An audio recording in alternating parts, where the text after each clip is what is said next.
Well, you had a snapshot of it, and there she is, in all her glorious blue livery. Yes, it's the test track, and I'm going to call this a comparison video of BR Coronation Pacific colours, right? Because I've now got all three.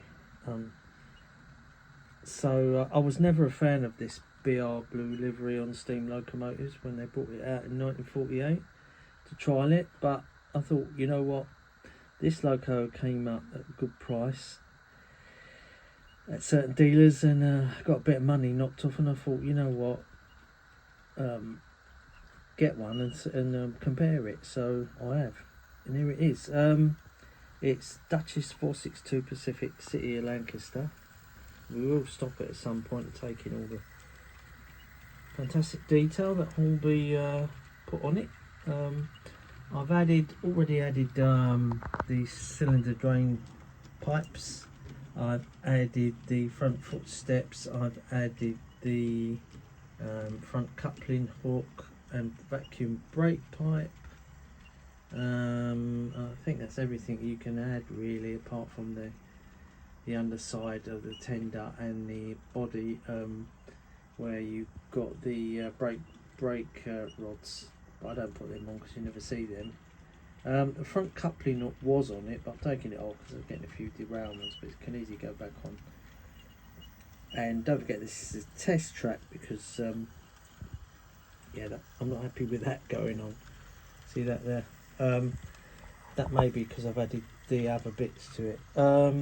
Yeah, and also I've broken off on purpose the sandpipes. You wouldn't know they were ever there really, but if you look on the model, see them little sandpipes there. The pipes are pointing towards those wheels. They were causing a problem with derailments, so I got rid of them. I just snapped them off, and I thought they might cause shorts as well because they're metal, you see. So anyway. City of Lancaster. This, I wasn't planning to get this, but suddenly I thought you need to illustrate the liveries that British Railways were messing around with in the early 50s. And I've got the other two out for comparison. Okay, so we've got Sir William Stanley out, that isn't running today, and that's got the IVAT alteration. That's in the crimson BR livery, lined. It's fantastic, isn't it? And it's got the picked out roller bearings, and of course the original BR green. A lot of people call this Brunswick green, but as far as I know, it's the official designation was BR green. So that's, what's that one? Duchess of Rutland. Again, that one's not running today, but again it's out for comparison. I fitted the front footsteps on that as well, and also I fitted the front footsteps on that. Well, these, I haven't got cylinder drain clocks fitted to these two,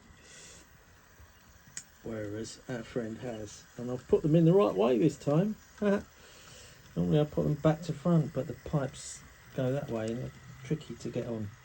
I mean, isn't it lovely? It is quite nice, and I'm growing to love it. That blue, you know, and it, although I've got the light shining on it,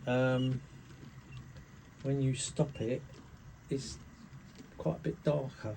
You know, it's not as bright as you see it on the screen now. So anyway, it's got 5-pole skew arm motor fitted to it. It's just come out.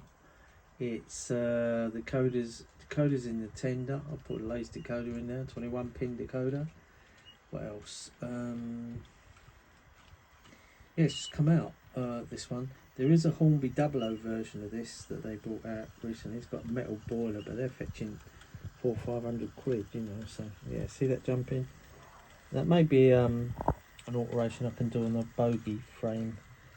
I mean, I don't like mucking about with it because it's just a test track, and my proper layout will have much shallower curves. It'll be flexi track and it won't have to deal with this, so it's probably not worth altering it, you know. But it runs smoothly enough, no clicking noises straight out the box, you know. Nothing broken off. Yeah, everything works on it, and happy with it, you know. And it got delivered nicely as well by Royal Mail.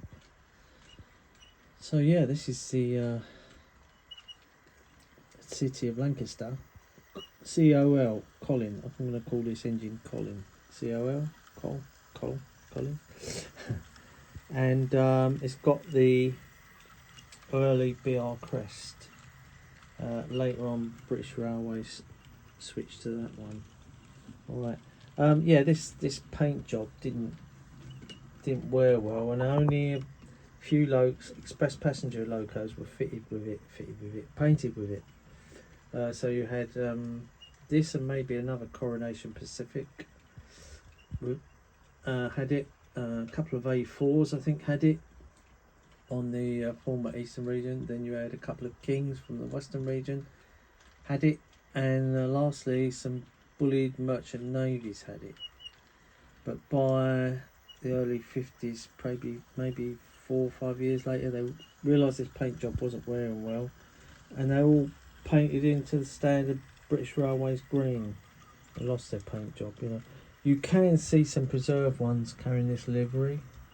I know 6023 King Edward carried it. Whether it actually carried it when it was working on for BR, I don't know. And I think there's a merchant navy with it on. So Nigel Gresley certainly carried it in preservation. And what does that leave? Yeah, no LMS locos have carried this in preservation like this. The 3 that are preserved, one's in the Science Museum at Birmingham, City of Birmingham, that's got BR green, and the other 2, one's at the Midland Railway Centre and one's National Railway Museum in York. I think the York one got on Duchess of Hamilton. That's got the air smooth casing on it, and it's in LMS Crimson Lake, is it called? And the final one, Duchess of Sutherland, is also an LMS livery at the Midland Railway Centre. Wow, what a mine of useless information. That's what railways can do to you, send you nuts actually. Yeah, so we'll stop this once she comes round and take in some detail, and what else we can find on it. Alright, so it's just coming in now. I'm really lucky to have these, you know. So that's 3 Stania Coronation Pacifics I've got. So yeah, lovely control. Looks good with the cylinder drain cops on the front there. Drain pipes, I should say. And there's the 3 liveries together. Only the Midland part of BR can boast that. Yeah, it's got the white boiler bands and the white chassis running plate, and also the cylinders have got the white bands going down them. Nice detail there. Constructed London Midland Scottish Railway crew. We've got 46243 and the smoke box shed plate. I think it says 5A, but I can't read it. There's my added additions. I've just put them on this morning. The vacuum brake pipe, and also the coupling hook and that. They weren't in there, so I put them in. There is another little bit that goes on there, but I've left it off, apart from the coupling hook, which goes in that hole. The 2 burnished sprung buffers there, silver, very nice.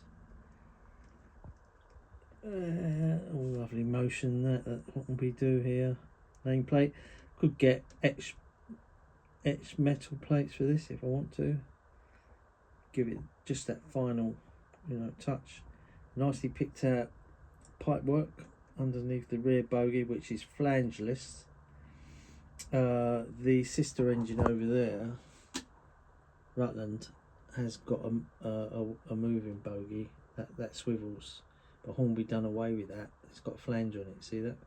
Hornby done away with that. I think just because of aesthetics, they thought, oh, we don't really need to see that swiveling anymore. I wish I hadn't done that. And now they're all fixed bogies.